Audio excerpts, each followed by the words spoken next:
Pharaoh Ramses II was an Egyptian ruler from 1304 to 1237 BC, who ordered all the baby boys to be killed at birth out of fear that the Hebrew slaves were becoming greater in number. Moses' mother hid her son until she could no longer keep him safe. So she placed baby Moses in a basket and let the basket drift on the Nile River. He was rescued by the Pharaoh's daughter, who raised him like her own son. Moses grew up as an Egyptian prince, even though he knew he was a Hebrew, on an Egyptian man insulting a Hebrew man. Moses wanted to help a fellow Israelite, and in doing so, he ended up hurting the Egyptian man. When the Pharaoh heard what Moses had done, he was angry. "Moses will be punished," he said. Out of fear, Moses ran away into the desert. He ran for a long time, but then he reached a place where he found a well. There he saw some young women fetching water for their sheep. A group of shepherds tried to drive them away.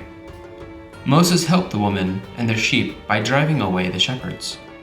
The father of those women was grateful and gave Moses a job as well as one of his daughters in marriage. Many years passed, and Moses worked tending sheep for his father-in-law. One day he was watching his sheep when he spotted something unusual. It was a bush that was on fire, but it didn't burn to the ground. Moses knew that a bush on fire should burn up. "What a strange sight," he said. "I must take a closer look." He turned toward the burning bush. "Moses, Moses," the voice came from the burning bush. "Do bushes talk?" Moses was thinking to himself. God said to him, "The Egyptians have mistreated my people, the Israelites. I have heard them crying and asking me for help.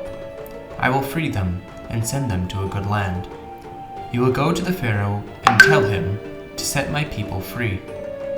Moses was filled with doubt and asked God, "Who am I to do this?" At first, Moses did not want to obey and said that he was not good with words. But when he was told that his brother Aaron would go to Egypt with him, Moses agreed. When Moses and his brother Aaron reached Egypt, the Lord told them what to do.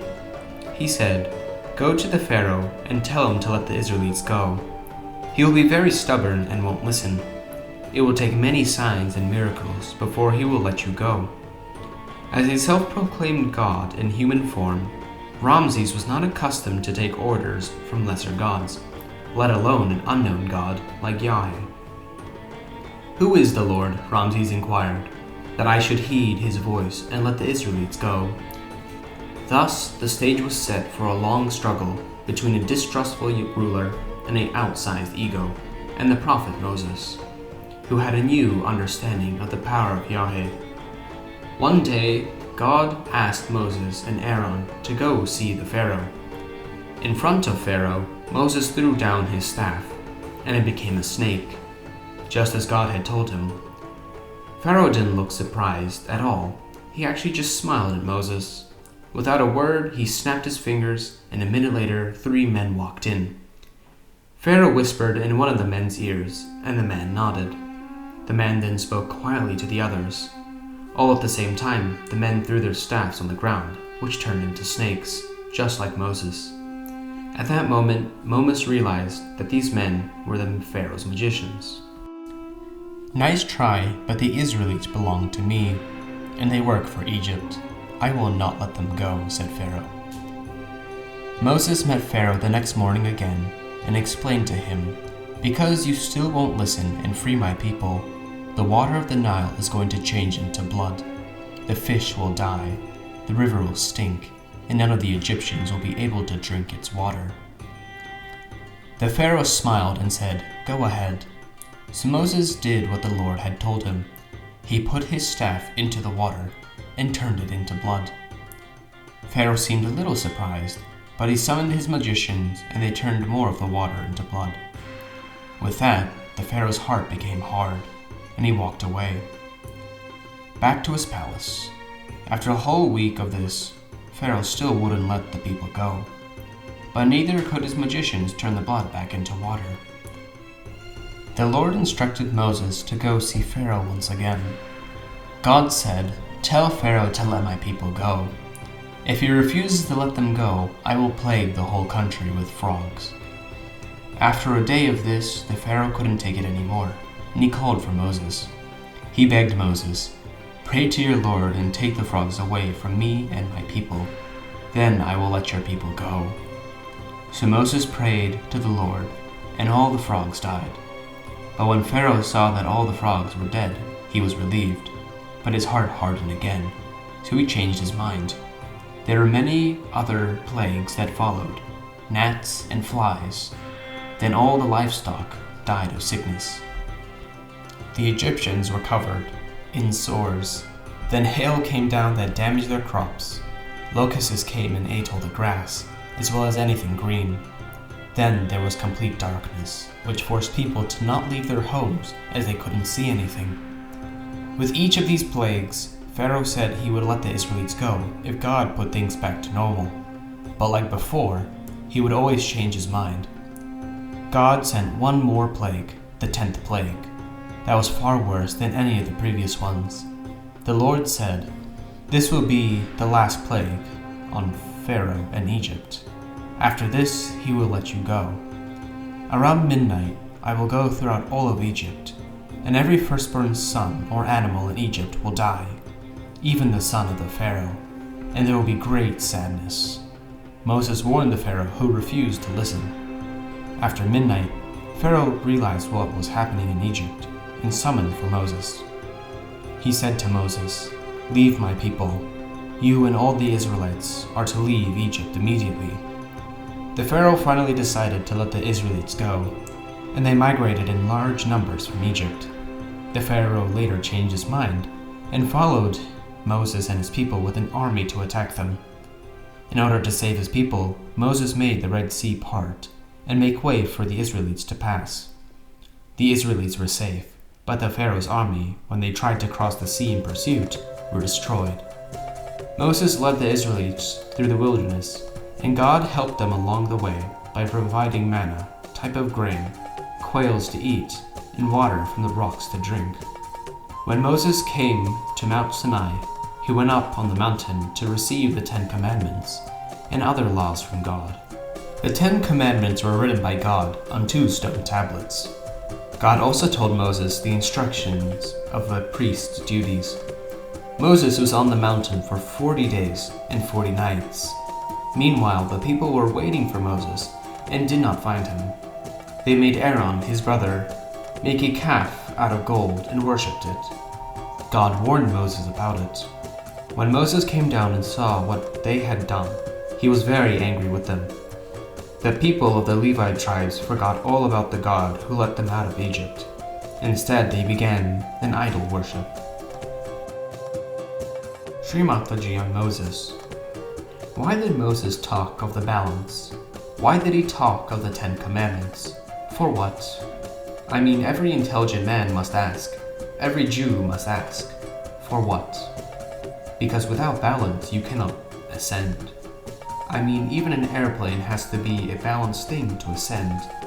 Anything, I mean, we have to have a balance. So to establish the balance within us, these people came again and again. These 10 primordial beings, we say. Some of them on the left-hand side, some on the right-hand side. It's so wonderful. So now we can say who they were. First of all, they were against alcohol, against any kind of intoxication. But say, at the time of Moses, they didn't have cigarettes, you see? So he didn't say anything about cigarettes. So the people who follow Moses think there's nothing wrong with cigarettes because he didn't say. But that time, there were no cigarettes, you see. Abraham had problems talking to people who were really very, very ignorant. And Moses had problems with people who were very, very indulgent. So he had to pass the law of Sharia. Moses passed the laws of Sharia, and if you read the Bible, in the first verse, Moses had to pass these laws. So he did not argue. He did not say why you should do it. Didn't give any explanation. You do it, like that. Because he thought that these people are so ignorant that you cannot leave it to their freedom, that you understand this or that you see the point. he could not do it that way. So he just said, "All right, these are the laws, these are the things, and you have to follow." Moses came on this earth to lay down the code of conduct, morality, and moral things. He describes the divine humanity. Also, he described the Christ who came on this earth for the emancipation of human beings, not to tell them, don't do this and don't do that. That was all right at the time of Moses, in the beginning of it, the code of it, and he calls it a moral Christianity, meaning immoral must be, because if you force someone into something and pass such laws and regulations at this time, modern times, it's going to be impossible for human beings to follow, and they'll fall onto some other traps. The prophets have special qualities. All the prophets had. First of all, they had to talk about spiritual education. All of them did that. All of them prophesied and taught you how to lead yourself in the right path, by the right action, by leading a righteous life. These gurus had great powers over oceans and over waters, like Moses. He crossed the ocean by creating a road. That's one of the very significant things, which showed that the void can be crossed with the help of the guru. Now, another thing about these gurus, all of these incarnations had to deal with your attention, so they were particular about looking after your attention. And that is why from time to time, Moses or Abraham came in. They talked of no alcoholism. All of them. The understanding of Mother Earth about saints is very great.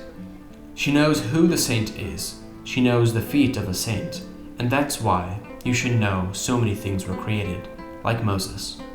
He went to the sea, and the Mother Earth came up from them to walk through. It's all the Jews had walked. If all the Jews had walked, it would not have worked, but it was Moses and his saintliness, and the Mother Earth herself came up and helped. In Egypt, because of the kings of those countries who were very much interested in death, in their what you call graves, in building pyramids, all such things not building up inside the Dharma. This is a reason why in Egypt also the Dharma went down very much and ultimately.